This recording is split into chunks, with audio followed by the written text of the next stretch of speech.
नमस्कार, स्वागत आहे तुमचं. मी अनिता उमाटे बोलते. 1993 साली 1993 साली भूकंप झाला होता किल्लारीला. त्यावेळेस आम्ही धाराशिवमध्ये होतो. तो दिवस 30 सप्टेंबर 1993 आठवलं ना अंगावर शहार येतात. कारण आम्ही तिथेच होतो ना, जवळ किल्लारी उस्मानाबादपासून जवळ आहे. तिथं पण हादरा बसला होता. तर आम्ही गणपती विसर्जन झालं तर आम्ही गाढ झोपीमध्ये होतो. आणि पहाटे 3च्या नंतर जमिनीच्या खालून आम्ही जमिनीवर झोपलो होतो. सतरंजी वगैरे टाकून झोपतो ना, तर आम्ही लहान मुलं होती, मला 3. जमिनीच्या खालून असं गडगड गडगड आवाज यायला लागला होता. मी माझ्या मिस्टरांना म्हटलं, अहो जमिनीच्या खालून कसा तरी गडगड गडगड आवाज येतोय. माझे मिस्टर काय म्हणले, नाही म्हणले, ते सिमेंट आणि वाळू कालवतात ना, काय म्हणते त्याला, ग्राइंडर का काय, ते चालले म्हणले. जड त्याचा आवाज येतो ना चालताना, बांधकामाला पण सिमेंट आणि वाळू वगैरे कालवतो ना, ते नाही म्हणले, ते चालले म्हणले. म्हणलं नाही, म्हणलं जमिनीच्या खालनं आवाज आला म्हणले गडगड गडगड, नाही म्हणले. मग 3 वाजून बरोबर 56 मिनिटांनी इतका जोरात भूकंप झाला ना, आमच्या घरातले भांडेसुद्धा पडले. आणि आमचं स्लॅबला जे सळया असतात ना बाहेरून सोडल्या, त्या पण एकमेकाला घासल्या सळया. म्हणजे आम्हाला इथं जाणवलं. मग नंतर कळलं की किल्लारीमध्ये भूकंप झाला आणि पूर्ण गाव मातीखाली गाडलं गेलं. हजारो लोक मेले. इतकं वाईट वाटलं. आम्ही जवळजवळ 1 महिनाभर घराच्या बाहेर टेंट मारून तिथं झोपत होतो. फक्त स्वयंपाक करायलाच घरात येत होतो आम्ही. त्यावेळेस माझा 3 नंबरचा एकदम छोटा होता मुलगा, 1 वर्षाचा होता तेव्हा मुलगा तो. तर तो दिवस अजूनही आठवलं ना अंगावर शहार येते. वाईट वाटतं खूप. हजारो लोक मेली होती. कोणी कोणी बाहेर पडताना सुद्धा त्यांच्या अंगावर जो दगडी असतो का नाही, असा उभा दगड ठेवलेला, तो अंगावर पडलेला होता. आणि किल्लारी, परत त्याची आजूबाजूची गावं, सास्तूर, परत जे आजूबाजूची गावं, पूर्ण गावाला हे बसला होता, हादरा बसला होता. पण किल्लारीमध्ये मुख्य केंद्रबिंदू होत असल्यामुळं ते गाव पूर्ण म्हणजे पडलं गेलं. तिथले घरं दगड मातीची घरं होती, पण भक्कम होती. लोक खूप चांगली होती. लोक पण श्रीमंत पण होते तिथले लोक, कारण शेती खूप पिकायची चांगली तिथं. तर अशा प्रकारे तो दिवस 30 सप्टेंबर आज आहे. त्याच्यामुळे म्हणलं आज व्हिडिओ टाकावा.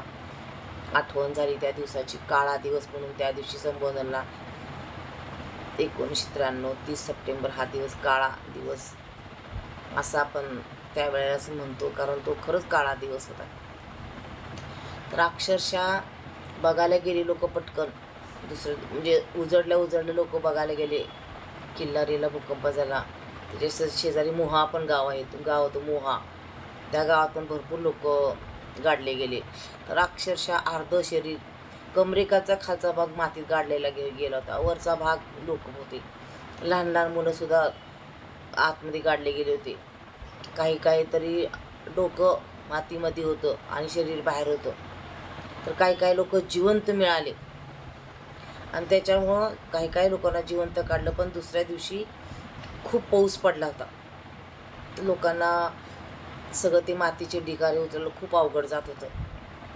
तरीसुद्धा लोकांनी खूप ढिगारे खाल्लं. माणसं जिवंत पण काढली. पण तो दिवस खूप वाईट होता. खूप म्हणजे खूप वाईट होता तो दिवस. जवळजवळ 7 मिनिटाचा तो होता भूकंपाचा.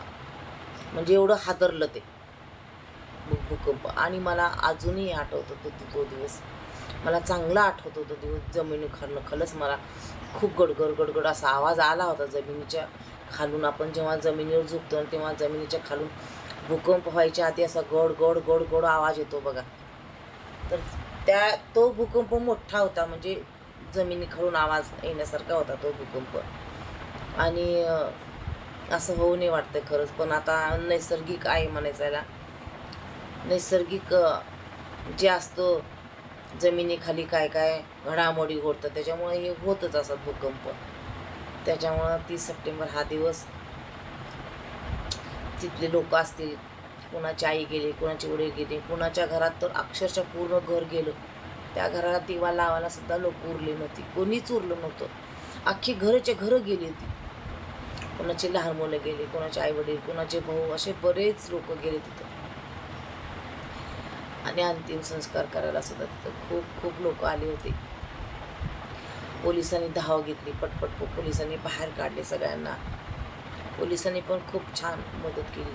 पूर्ण जिल्ह्यामधून, म्हणजे उस्मानाबाद नाव होतं तेव्हा, धाराशिवमधून पूर्ण लोक गेली होती वाचवायला. आणि भूकंप पाहायला सुद्धा गेली होती. त्याच्यामुळे खूप लोकांनी मदत केली होती तिथं. तर खरंच तो दिवस, म्हणजे ज्यांचे लोक गेले ते लोक आता जिवंत आहे. त्यांना 30 सप्टेंबर आला ना दिवस, तर खूप वाईट वाटतं त्यांना, कारण त्यांचे खूप जवळचे नातेवाईक गेलेले असतात. कायकांच्या घरामध्ये एकच माणूस उरलेला होता, पूर्ण कुटुंब त्यांचं गेलेलं होतं त्यावेळेस. तर आपण नैसर्गिक जी आपत्ती ती आपण कधीही रोखू शकत नाही. म्हणून आहे तोपर्यंत जगून घ्या, मस्त राहा, आनंद राहा, काळजी घ्या एकमेकांची. आणि चला मग, व्हिडिओ जर आवडला असेल तर नक्कीच व्हिडिओला सबस्क्राईब करा, लाईक करा, आणि व्हिडिओ शेअर पण करू शकता तुम्ही.